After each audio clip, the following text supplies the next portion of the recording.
What is about to happen is the exponential age, where technology takes over everything. Mm-hmm. Every lower income job, every middle income job, and half the high end jobs. Mm-hmm. And this is the problem we have to solve. And so that whole thing comes, and if you get it right, and here's the optimism, your GDP per capita explodes. Technology is going to change a lot of this. And within that, I think is where some of the potential optimism can lie. And I think the optimism comes for me for two things. One is the formation of online nation states, which I think are communities. You see me talking a lot about community tokens and all of this stuff. Mm-hmm. You know, if you think of Bitcoin as an online nation state, mm-hmm. that would be true. Mm-hmm. And there will be other nation states. The moment that Facebook tokenize, even with DM, they have their own system of money, they have their own rules, organization, mm-hmm. mission. That's a complex adaptive society, and that's a nation state. Mm-hmm. 3.5 billion people, it's the largest nation state on earth. How powerful is that? This is why everybody's bloody terrified of Facebook having their own currency. Right. So they have to peg it to the dollar. Right? Because that's a nation state. So, but we've created the foundations for nation states. And where this is all going is the metaverse. What you're doing, if you think of the world as constrained by its own GDP, because of humans, productivity, resources, the metaverse has none of that. So there is a possibility that the metaverse allows us, people, to earn incomes in a world free of the constraints, free of the debt shackle, in this new world of crypto that allows us to create our own worlds in the way that we want it. And they are kind of, if you go to its logical conclusion, it's kind of, we create our own fake world, however we want it to be. And you can live in whatever world you want. Like you and I will live in different online worlds. You'll be on, one social media site, I'll be in the other. We'll be reading different articles. We live in different worlds already. Right. Our worlds overlap quite a lot, but we live in different worlds. Yeah. But sooner or later, I can be in a room with different people. Right. And they can be all around the world. And they can all be all like-minded, which creates all this splits and a realignment of what states are. And this whole thing of this fourth turning is we're going to a very, very different world. It's okay. A full immersive metaverse experience is 15, 20 years away. Now, the metaverse is not one place. It's not one thing. Right. I think of it as like this digital fluidity where we can move around, we do our things. Yeah. We live in the real world, in this digital world, augmented reality, virtual reality. That's all coming. We know that. Yeah. How the hell do you stop this holing out of people in the meantime?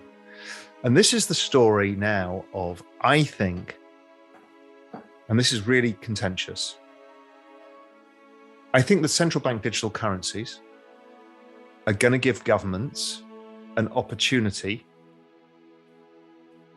to fiscally stimulate in a way that's more fair. Because I think they can therefore put money in the right people. We have to go towards a UBI world, whether we like it or not, until we can replace that income by metaverse and other income. We're seeing it. People are earning money in Axie Infinity. There's stuff going on. Yeah. We're just not there yet. How do we get through this next 15 years, right? That's what I'm really worried about.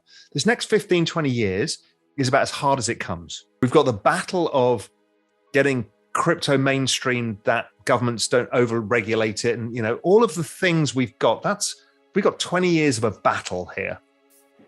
Yeah. And Bitcoin too, the more it's succeeding in this process, the more pressure is being put on governments to debase further, right? They're losing reservation demand for fiat currency by people seeking out alternative stores of value. So that creates even more inflationary pressure and more economic dispossession. Well, because if we all take our money out of the system, which is the collateral of the system, there's no money in the system, right? Exactly. And There's no velocity of money in the old system. It's all in the new system. And we're seeing the velocity of money in the new system by the rise of NFTs, right? Yeah. That's pure velocity of money going on. Right. Right. That's a vibrant economy where people would speculate, take risks, do stuff because it's, people are spending money, selling things, buying things. Fine. In the regular world, it's not the same. We've got the velocity of money that's falling because of this demographic and the debt and all of the other stuff. You could see it forming online, particularly around crypto and NFTs and these communities. Is people are forming communities of people. Right? Whatever that end state ends up being, irrelevant. The point being is this is where it's going and fast. And I think you're right. How will people think about nation state? Can nation states survive in this? Right. Is Facebook the nation state? Right. Will Epic Games be the nation state? Are nation states distributed? Are they? I don't know, but it's fascinating and how are nation states when robots or you're heading towards a singularity, obviously, in all of this. Yeah. What is a nation state? He holds the power? I don't know. And there's a dystopian version of this and there's a utopian version of this. Yeah. And humans will probably walk the middle line, as we always do. Right now, as I keep saying, is why would I invest outside of crypto? I cannot see anything that's going to give me that rate of return. So my money's not coming back into the financial system. Yes, I have a few lifestyle things that I do, do up your house and buy a new car and stuff like that. Yeah. But on balance, I'm not even investing in the regular economy. Yeah. Nobody's getting my money. But that's interesting. Nobody's thinking that through. Right. What happens to all this capital that's sloshing around for, startups and everything else? Well, the exponential age does mean that there is a chance that stuff performs extraordinarily. All of these technologies, from genetic sciences to AI to space to all of this stuff, they're all network effect businesses and they're all gigantic. So there is a chance that you can still continue to earn supernormal profits that will at times compete with Bitcoin and will exceed it at certain points in time, and that's great. That drives innovation, but you're going to starve the capital to anywhere else, which is why the central bank keeps printing money, because somebody needs to provide capital to General Electric and AT. Tokenization of communities, that allows you to invest in culture and earn different forms of income. All of this, I think, is some of the solutions that are going to help people, because digging stuff out of the ground, making stuff, including food and experiences, is all going to be digitized. The other thing that I'm trying to get my head around is also within my macro framework is everything digital goes to zero in cost of production. And that's going to be electric. And that's going to be electricity as well. Yeah. Oh, electricity. It's going to go to zero. That's what's going on. That is what the EV revolution, the green revolution is, green energy revolution.